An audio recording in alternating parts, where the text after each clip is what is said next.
माँ सरस्वती को प्रणाम करता हूँ, आप सबकी उपस्थिति को प्रणाम करता हूँ और धन्यवाद देता हूँ प्रीतम भैया को, जिन्होंने इतनी भीड़ को शांत कर रखा और एक मैं हूँ जो अकेली लुगाई को शांत नहीं कर पाता। आगे ना खुद की बात बता रहा था, ये ताली बजा दो एक बार खुद। गलती उसकी नहीं, गलती उसकी है ही नहीं। भगवान ने लुगाई चीज ही ऐसी बनाई है जो भूखी रह सकती है, प्यासी रह सकती है, दर्द रह सकती है, पर चुप नहीं रह सकती। वो चुप रहेगी। भैया भाई बोले तबले की जरूरत नहीं है, कवियों की वाणी ही उनका तबला होता है। वो चुप रहेगी, सिर्फ एक जगह चुप रहेगी। अगर वहां चुप नहीं रही तो उसका सारा काम खराब हो सकता है, सारे पैसे बर्बाद हो सकते हैं, सारा समय बर्बाद हो सकता है। तो वो कौन सी जगह है बताता हूँ। वो घर पे रहती सब पे भारी, वो घर पे रहती सब पे भारी, लेती बोल बोल के जान हमारी। वो घर पे रहती सब पे भारी, लेती बोल बोल के जान हमारी। और शांत सुशील तभी रहती जब, शांत सुशील तभी रहती जब ब्यूटी पार्लर में बैठी हो नारी। क्या बात बताइए, वाह। हाँ, वही कई महिलाओं ने साथ साथ मर्दों ने भी आपका समर्थन किया है। हाँ साफ बात समझ आ गई। हाँ, कोई भी स्त्री हो, कोई भी पत्नी हो, भाई साहब आप उसे मना नहीं सकते।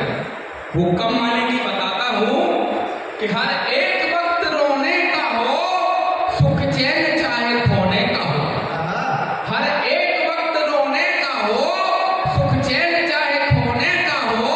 वो हार स्वीकारती है तभी जब हार कोई सोने का हो। क्या बात है। भाई यही को कम कर दीजिए, थोड़ा आवाज कम हो रही है आपकी। वो हार स्वीकारती है तभी जब हार कोई सोने का हो। भैया किसी ने सच ही कहा है कि शादी एक प्रकार की लॉटरी है, किसी को लग जाती है, किसी की लग जाती है। और एक आदमी है जो सिर्फ एक आदमी की लाइफ स्टाइल, वो अपनी लाइफ स्टाइल से नहीं जीता, वो सिर्फ वाइफ स्टाइल से ही जीता है। वो कुछ भी कर ले उसे वाइफ की स्टाइल से ही चलना पड़ेगा।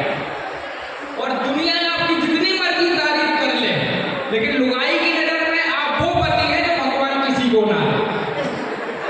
और ऐसा भी नहीं है, मेरी वाली बहुत अच्छी है, मेरी सारी बातें मानती है, लेकिन आधा घंटा बहस करने के बाद। क्या बात है राजेश, वाह।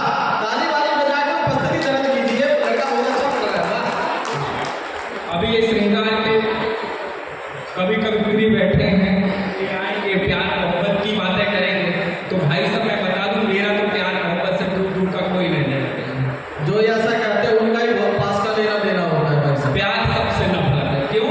साबित करता हूँ कि वो जो कहती थी कि मैं मर जाऊंगी तुम्हारे बिना, अच्छा, वो जो कहती थी कि मैं मर जाऊंगी तुम्हारे बिना, और कल ही तीसरा बच्चा हुआ उसका, वो भी हमारे बिना। वो जो कहती थी कि मैं मर जाऊंगी तुम्हारे बिना, कल ही तीसरा बच्चा हुआ उसका हमारे बिना। इसलिए कहता हूँ ये इश्क नहीं आसान, बस इतना समझ लीजिए। ये इश्क नहीं आसान, बस इतना समझ लीजिए। और ठेंगा समझ में आएगा चाहे जितना समझ लीजिए। हाँ, प्यार समझने का आसान नहीं है कि हमने तो वो जमीन चूम ली थी जहां पड़ोसन ने कदम रखे थे। हमने तो वो जमीन चूम ली थी जहां पड़ोसन ने कदम रखे थे, और वो कमक हमारे घर पे बोला कि बहन जी आपके पति मिट्टी खाते हैं। अब बताइए कहाँ भरोसा करूं मैं। एक जगह और मैंने कोशिश करी थी, उसका परिणाम देखिए क्या मिला। प्रीतम भैया स्वागत। एक जगह और कोशिश करी कि दुनिया की भीड़ में मुझे पागल बना गई। दुनिया की भीड़ में मुझे पागल बना गई, मारा था उसके प्यार का घायल बना गई। और देखते ही प्यार का इजहार जो किया, उसे देखते ही प्यार का इजहार जो किया, गालों पे छाप मेरे वो चप्पल बना गई। क्या कहने। गालों पे छाप मेरे वो चप्पल बना गई। वो तो भाई साहब उसके भाइयों ने भी मजे लिए। किस प्रकार के मजे लिए सुनिए कि मेरे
वाह ये यही है साहब ने अपना बच्चा दूसरे अपना चरित्र इन्होंने चित्रण किया है, इसके लिए एक बार ताली बजा दो आप। आज इतनी हिम्मत की दाद देता हूँ कि अपनी बातों को दूसरे के माध्यम से कैसे प्रस्तुत कर रहे हैं। वाह वाह वाह।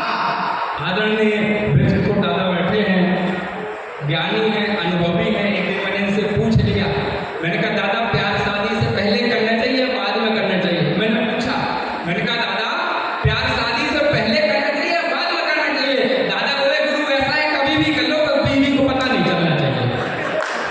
क्या दादा आपके ज्ञान को प्रणाम करता हूँ। हाँ, अब मैं सीधे सीधे एक गीत पे आता हूँ। गीत की भूमिका में एक मुक्तक रखा हूँ, मैं अपना स्थान दूंगा। स्वागत। मुक्तक यूँ है कि कॉलेज के अंतिम वर्षों में युगल है, युगल में जो लड़का है वो फेल हो जाता है, और फेल होने का क्या कारण रखता है आप सबके सामने रखता हूँ। वो कहता है कि मेरी नजरों का तुमसे यूं अचानक मेल ना होता, मेरे जीवन में भी इतना बड़ा सा खेल ना होता। मेरी नजरों का तुमसे यूं अचानक मेल ना होता, मेरे जीवन में भी इतना बड़ा सा खेल ना होता। तुम्हारा ध्यान ना धर कर पढ़ाई जो मैं कर लेता, तुम्हारा ध्यान ना धर कर पढ़ाई जो मैं कर लेता, तो तुम भी टॉप ना करती और मैं भी फेल। क्या कहने वाह। मैं टॉप ना करती और मैं भी फेल ना वो तवा बेटा जय हो जिंदाबाद। बहुत सुंदर पंक्तियां थी। और ये माला उतारता हूँ, इतनी इज्जत की आदत नहीं है, शादीशुदा हूँ। स्वागत, बहुत सुंदर। अब लड़का फेल हो जाता है तो लड़की की दृष्टि में उस लड़के का लेवल और स्टेटस दोनों डाउन हो जाते हैं।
रफ्तार